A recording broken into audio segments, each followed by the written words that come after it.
in Burleson County. Rebecca Fiedler, KRHD News.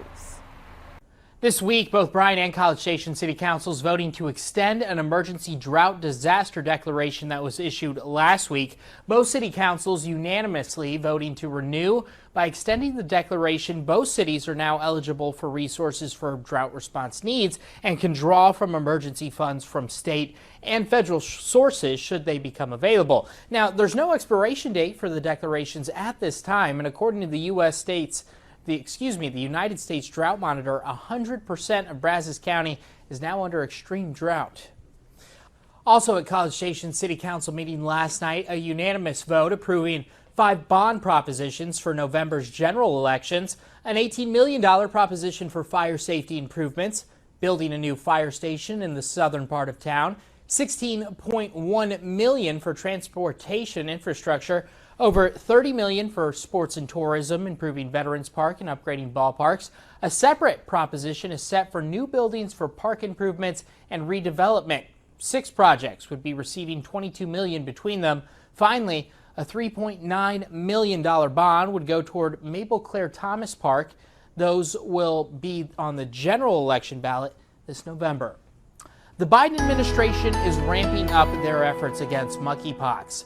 Now, U.S. health officials announcing an additional 1.8 million doses of the vaccine will soon be available. They're also planning to make the vaccine available on site at large-scale gatherings of gay and bisexual men, a community hard hit by the virus, and outlining a plan to make treatment for monkeypox more accessible. More than 13,500 cases have now been found in the U.S. The White House saying other populations could also become more vulnerable to monkeypox, including college students, sports teams, and children at daycare centers. Health experts are warning of another consequence of COVID, brain disorders. That's what a new study from the University of Oxford found. Researchers saying people who've had COVID-19 faced increased risk of neurological and psychiatric conditions like brain fog, psychosis, seizures, and dementia. They can happen up to 2 years after infection. The study also finding anxiety and depression were more common after COVID. Health experts say more research is needed to understand why COVID impacts the brain the way it does. Next month, Americans will have access to new COVID-19 boosters to fight off the 2 Omicron strains of the virus. KRHD's Chris Talley is talking with health professionals about how they're preparing here at home. The Biden administration is expected to issue guidelines for how health departments can prepare for the rollout of updated boosters. Cameron Manshi says he believes taking care of your health should be a priority. I think that it's worth respecting and bearing in mind the CDC guidelines, and it's definitely worth getting vaccinated. Dr. Robert Carpenter, professor and director of the Maroon Line Clinic at Texas A&M Health, says this will provide medical experts with more updated data on the newer variants. We'll be able to actually provide a greater degree of information, especially as we have a larger number of people in various ages that are coming due for booster doses. According to the White House COVID-19 response coordinator, the new boosters will be available early to mid-September.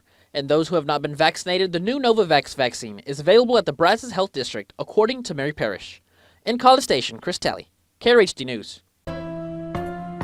This week, kids in the Brazos Valley returning to school. KRHD reporter Diamond Dixon learning how parents are having to financially prepare for their kids to go back to school and how the school district is actually helping. Well, school is officially back in session, and while public education may be free, some families here in the Brazos Valley are feeling the pinch of those back-to-school price tags. We had shoes for everybody, new jeans for everybody, t-shirts pretty much stayed the same, you know, backpacks, school supplies, lunch boxes. Summer Palmer is a local Bryan mom of 7 and says back-to-school costs are through the roof this year. If you buy the on-sale shoes, they were $50. So I think if you add all of that stuff up, just for the 5 younger ones, it was over $1,500. When it comes to supplies alone, Palmer says the lists are growing. They just keep getting longer and longer the higher grades they get. One of the kids' school supply list, he needed 7 of those composition notebooks. 7. I hope they use them all year because that's a lot of composition notebooks. Bryan ISD says they try to help families by condensing school supply lists. And we try to cut down on the supply list, and I've seen them decrease over the years because we're just making sure to accommodate for those items that we need in the classroom instead of buying excess items. Even though Palmer has seen high back-to-school costs, she is seeing a sigh of relief. Right now, Bryan ISD is doing free breakfast and free lunch for all of the kids in the district. And we have never been so happy in our whole lives to get some help from the school. To help families just a little bit more this year, the school district also has lowered the tax rate. Well, this year we did currently lower our tax rate. However, even though that generates more revenue, it does lower the tax rate, and that way we can keep a steady pace for our taxpayers. Coming up at 6, we learn more about how the community is working together to help in back-to-school efforts. And Brian Diamond Dixon, KRHD News.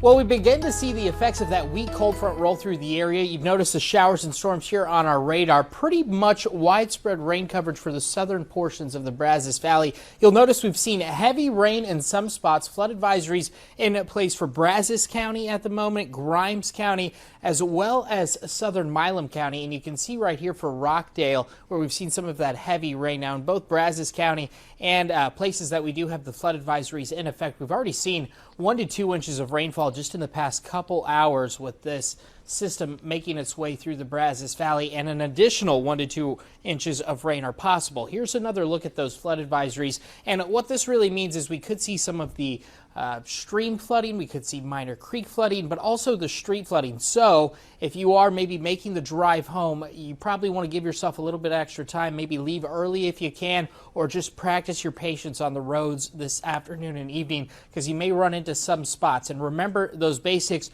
turn around, don't drown. You never want to drive over any flooded waters, and there's going to be a good chance that we could see some of those streets and creeks start to swell up as we go forward for the next few hours. We're not done with the rain just yet. We saw that first system kind of roll through, that first band, and you can see the rain totals here. Take a look at this. Some places more than an inch. Places like Grimes County, the spine right there, you can see where that moisture likes to work into. And you'll notice places like Robertson, Burleson County, Brazos County as well, picking up beneficial rainfall. This is so important, especially right now, considering the state of our drought across the state. Now, as we go forward for the next couple of hours, we're going to keep this chance about 40 to 50%, and there's still a chance for maybe an isolated storm to slip up in the mix, causing some of those heavy downpours that we've already seen, but also the strong damaging wind gusts. Fortunately, it looks like we've been kept out of that for the most part. Some people have seen